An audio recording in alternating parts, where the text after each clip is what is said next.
Consciente de la ilegitimidad de su elección, Carlos Salinas de Gortari decidió dar un golpe fuerte que además le permitiera vengarse de un enemigo peligroso.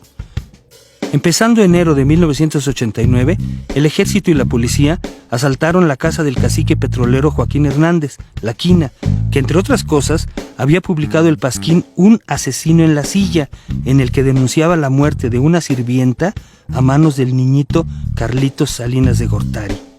La Quina fue a dar a la cárcel y no salió hasta avanzado el siguiente sexenio. Para compensar, también se arrestó al financiero Eduardo Legorreta, solo que él fue liberado al poco tiempo. Después, Salinas eliminó a Carlos Jongitud, el líder caciquil del sindicato de maestros, y en su lugar puso a Elbester Gordillo. Una vez más, un cacique corrupto era removido desde arriba, pero en vez de impulsar la democracia interna de los sindicatos, el presidente impuso a otro líder tan dúctil como el anterior. Un nuevo golpe mediático de Salinas fue la renegociación de la deuda externa. Solo con la finta de una suspensión de pagos, logró un nuevo crédito de $2,000 millones. Como la supuesta renegociación en la práctica no fue nada, Salinas propuso a Estados Unidos un tratado de libre comercio. Los gringos felices aceptaron en el acto y dijeron que desde la compra de Luisiana y Alaska no había habido algo tan ventajoso para ellos. Ya picado, Salinas le dio duro a las privatizaciones y en 1993 de las 1,115 empresas estatales quedaban 213. Además, como en el caso de la compañía minera de Cananea, el gobierno sometía a obreros por la fuerza. Después declaraba la quiebra, se limpiaban las deudas y después las empresas se vendían a precios irrisorios. Las quiebras instantáneas siguieron con Mexicana de Aviación, la compañía minera del Monte y, por supuesto, Teléfonos de México, que casi fue regalado a Carlos Slim, quien con eso llegaría a ser uno de los hombres más ricos del mundo. Luego vino la banca, y 18 bancos saneados y baratísimos se vendieron en paquetes entre 1991 y 1992. En los sexenios siguientes, los nuevos dueños a su vez vendieron los bancos a grandes grupos extranjeros. En el frenesí privatizador no se salvaron Altos Hornos de México, Dina, Tabamex, Ingenios Azucareros y la televisión estatal, que cedió al mueblero Ricardo Salinas Pliego, quien incluso recibió dinero de Raúl, el hermano incómodo del presidente, para poder comprar lo que después fue Televisión Azteca. Otra medida de Salinas, apoyada por los medios, fue el Programa Nacional de Solidaridad, o PRONASOL, que le sirvió para infinitas operaciones políticas, electoreras, económicas y para comprar al que se dejara. El PRONASOL se fortaleció tanto que se creyó que era la base de un nuevo partido político que sustituiría al PRI. Políticamente, Salinas se concentró en combatir con todas sus mañas al recién creado PRD, Partido de la Revolución Democrática, cuya cabeza era Cuauhtémoc Cárdenas. Ni los veo ni los oigo, decía Salinas. Con el PAN todo fue distinto. Se le reconocieron triunfos en Baja California, Guanajuato y Yucatán. El PAN apoyó la disquerreforma electoral de 1989, que volvió a dejar el control y calificación de las elecciones en manos del gobierno.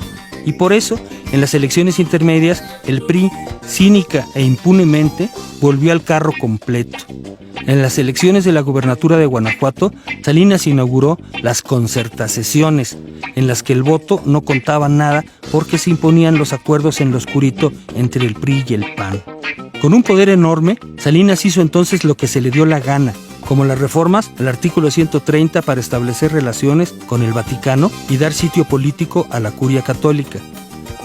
También reformó el artículo 27 para privatizar el campo a través del desmantelamiento de los ejidos. Esto, naturalmente, hizo que aumentara el flujo de migrantes a Estados Unidos. Pero para entonces, Salinas contaba con el apoyo de toda la oligarquía y gran parte de la clase media. En Estados Unidos lo adoraban, y en el resto del mundo se le veía como un joven reformador que buscaba, como en Rusia, una perestroika con glasnost, o sea, una reforma democrática con transparencia. Pero en México no había ni una ni otra. En la terca realidad, eso sí, el narcotráfico había crecido espectacularmente y los cárteles mexicanos de Tijuana, Sinaloa y el Golfo rivalizaban ya con los colombianos. Altas esferas del gobierno los arropaban. Pero eso se minimizaba y Salinas, con tanto poder, cometió el error de Miguel Alemán y Luis Echeverría y quiso reelegirse.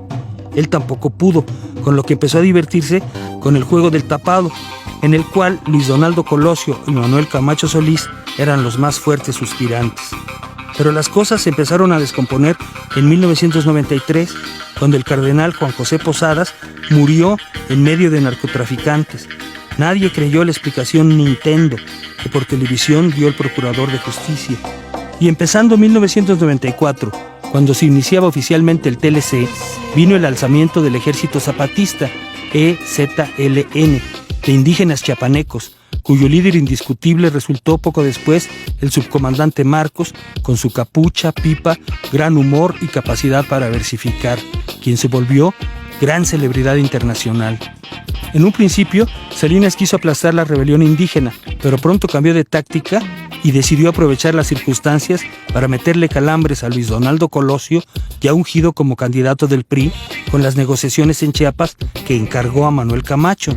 Así fue que, además de la preocupante rebelión indígena, ahora resultaba que ni siquiera el candidato Colosio estaba seguro. No se hagan bolas, decía Salinas muerto de la risa. Pero lo real fue que a fines de marzo, Luis Donaldo Colosio fue asesinado en Baja California. El gran asesor de Salinas, José Córdoba, había preparado ya a Ernesto Zedillo como alterno y en efecto, él, aturdido e impreparado, fue el nuevo candidato del PRI. Las negociaciones con Marcos y el EZLN se habían estancado y en julio vinieron las elecciones en las que Cuauhtémoc Cárdenas fue el gran perdedor. El candidato del PAN, Diego Fernández de Ceballos, se hizo chiquito para que Ernesto Zedillo pudiera ser el nuevo presidente. Pero el colmo vino poco después, cuando el excuñado de Salinas, José Francisco Ruiz Massieu, que iba para líder priista del Congreso, también fue asesinado. El país vivía tensiones tremendas y para entonces era visible una fuerte fuga de capitales. La quiebra económica estaba a la vista. Salinas se negó a devaluar la moneda y poco después de que a regañadientes entregó el poder, en diciembre de 1994 ocurrió una de las más terribles crisis económicas que ha vivido este pobre país. Pues Carlos Salinas de Gortari se fue, pero nos dejó asesinatos, nos dejó un alzamiento guerrillero y por si fuera poco nos hundió en una de las peores crisis que han tenido lugar en nuestro país. Con estos acontecimientos no precisamente gratos, concluimos nuestra serie de programas basados en el libro Tragicomedia Mexicana, una crónica histórica que narra la vida de México de 1940 a 1994. Ha sido una gran felicidad para mí estar con ustedes y les agradezco muchísimo su presencia. Muy buenas noches.